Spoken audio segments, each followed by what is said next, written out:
50 বছরের আগে আমাকে হত্যা করছে যদি বাংলাদেশের হয়ে থাকে, তাহলে অবশ্যই আবু সাইদের মতো যাদেরকে গুলি করে হত্যা করেছে এই পুলিশ নামক জানোয়ার, ওদের বিচারও কিন্তু এই বাংলাদেশের মাটিতে হতে পারতে হবে। এটাই আমাদের সকল বাংলাদেশের পুলিশকে নিয়ে কিছু কথা আসলে না বলে পারছি না। ওরা কি মানুষ নাকি কুত্তা, এই জিনিসটা আমার আসলে বুঝে আসে না। আবু সাইদের মতো যাদের বুকে আপনারা গুলি চালাচ্ছেন, ওরা কি পশু ছিল? ওরাও তো একটা মানুষ, ওদের বুকে কিভাবে আপনারা আসলে গুলি ছোড়েন? আমার বুঝের পর থেকে আমি দেখে আসছি বাংলাদেশের অসংখ্য পুলিশের যত সন্তানাদি হয়, কোনোটা পঙ্গু, কোনোটার পা নেই, হাত নেই, কথা বলতে পারে না। ওদের পাপ অত্যাচারেই কিন্তু এটার প্রভাব গিয়ে ওদের সন্তানের প্রতি পড়ে।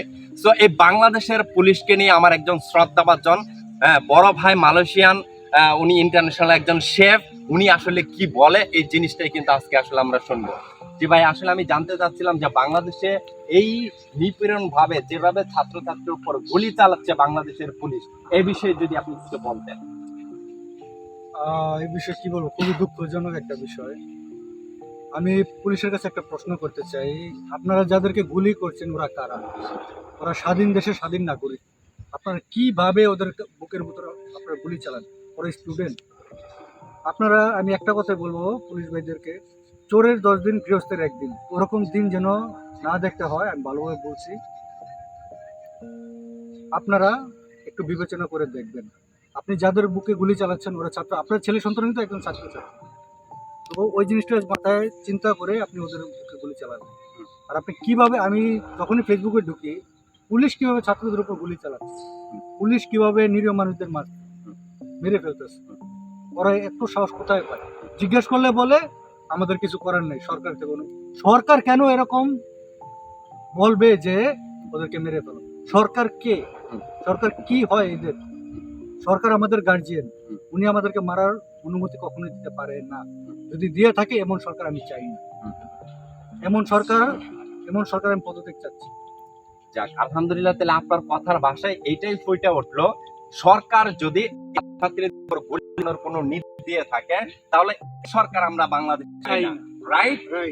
আমি যেটা আসলে বুঝলাম যে বাংলাদেশের পুলিশগুলো এরা আসলে কোথা থেকে আসছে? ওরা কি অন্য গ্রহ থেকে আসছে? ওরা তো বাংলাদেশেরই সন্তান। তাহলে পুলিশের চাকরি করে বিদায় সরকার অনুমতি দিয়েছে, মানলাম দিয়েছে, তাহলে কেন গুলিটা করবে? ওরা কি বাংলাদেশের না? এই পুলিশ বাহিনীর কোনো সন্তানাদি কি, ভাই ব্রাদার কি স্কুল কলেজ ভার্সিটিতে পড়ে না? স্টুডেন্ট বলতে কেউ নেই? ওরা যেভাবে মানুষের উপরে এভাবে গুলি দিচ্ছে, ওরা কি আসলে পশু? ওরাও তো মানুষ। সো 50 বছরের আগে আমাকে হত্যা করছে যদি বাংলাদেশের হয়ে থাকে, তাহলে অবশ্যই আবু সাইদের মতো যাদেরকে গুলি করে হত্যা করেছে এই পুলিশ নামক জানোয়ার, ওদের বিচারও কিন্তু এই বাংলাদেশের মাটিতে হতে পারতে হবে। এটাই আমাদের সকল সকল মানুষের নিরাপত্তার জন্য বাংলাদেশ সরকার আরো কঠোর হতে হবে, নয়তোবা পদত্যাগ করতে হবে। জি ভাইয়া বলেন। চাকরি আমি করবো যে একজন স্বাধীন আমার গুলি করতে হবে, করবো। একজন মানুষ মারা শাস্তি হচ্ছে তাকেও মৃত্যুদণ্ড দেওয়া। তো যেই পুলিশ এভাবে ছাত্রদেরকে মারছে, আমি চাই ওদের পাশেও যাক, এরকম পুলিশ আমি দেখতে চাই না বাংলাদেশের ভিতরে। একদম একটা স্বাধীন রাষ্ট্রের ভিতরে এরকম কাজ হতেই পারে না।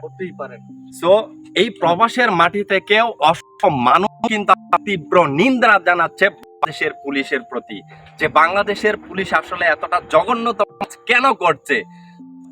এই বিষয়ে আপনাদের কাছে ভিডিও আসবে, আপনারা সাথে থাকবেন, প্রচুর পরিমাণে ভিডিওগুলো শেয়ার করবেন। প্রবাসের মাটিতে যারা আছেন, বিশেষ করে আপনারা আরো অনেক বড় করে আন্দোলন গড়ে চলুন। ভালো থাকুক সকল দেশের সকল প্রবাসী।